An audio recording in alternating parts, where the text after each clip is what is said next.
Thank you, Deputy Speaker and colleagues. You all know that I'm a frontline doctor, and you all know that I've worked in one of the busiest hospitals and I've been a public servant my whole life.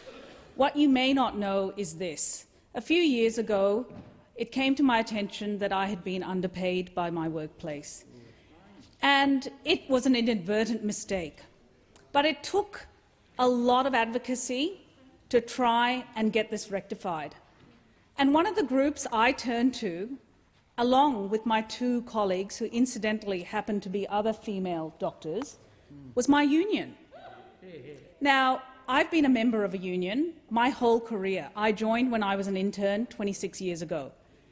My union is called the AMA. Still a union, certainly advocates for doctors.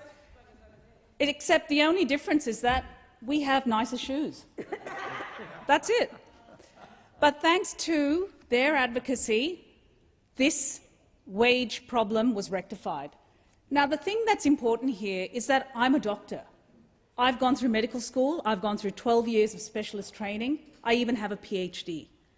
And it was hard. It was hard for me. It was hard for my colleagues. Imagine how much harder it is for our nurses, how much harder it is for our childcare workers. Imagine how much harder it is for the people who stack our shelves and put food on our table. Now, in my maiden speech, I said, healthy, happy workers make the economy hum. I meant every word of it because I was talking about my own lived experience. And what do unions do? Well, unions are the voice for workers. Their mission statement is to basically keep workers healthy and keep workers happy. There is nothing radical about that. It is the right thing to do. And you know what? There's an enormous social and economic benefit that comes with that. And we have seen through this pandemic what has happened. It has exposed the fault lines in our society, fault lines that were already there but have now been rent wide open. And what are those fault lines? They're poor pay, poor working conditions, and for healthcare workers and aged care workers, and even people in schools, teachers in schools, and our childcare workers, probably suboptimal work health and safety. Okay? I have a lot of lived experience in that field. So those opposite would rather pit Aussie against Aussie.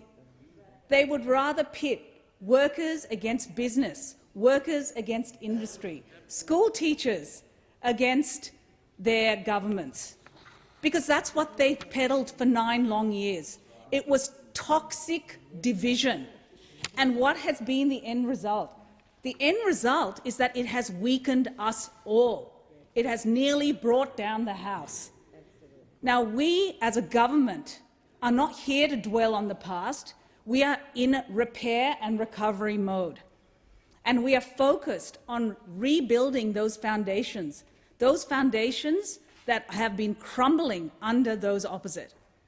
And we're going to rebuild them, and we're going to make them stronger, and we're going to rebuild this house called Australia. I want to speak specifically about healthcare, aged care and childcare. It's one ecosystem. As a working mother, I could never have reached the heights that I did without the service and the dedication of childcare workers who looked after my 2 children. I couldn't have done it. They were like oxygen for me and my career. In healthcare, I have watched nurses, I have watched social workers, I have watched physiotherapists, pharmacists, all the support staff run down during this pandemic. There is only one government that is going to bring people together, and that is us. And we are working in the national interest to repair these divisions so that we can all prosper and we can stop this attrition from these critical industries. And that only comes by valuing our essential workers, who, after all, as our Prime Minister said, are a national asset. They are a national asset, and without them, mission-critical industries like health, like aged care, like childcare, like logistics, cannot function. Thank you.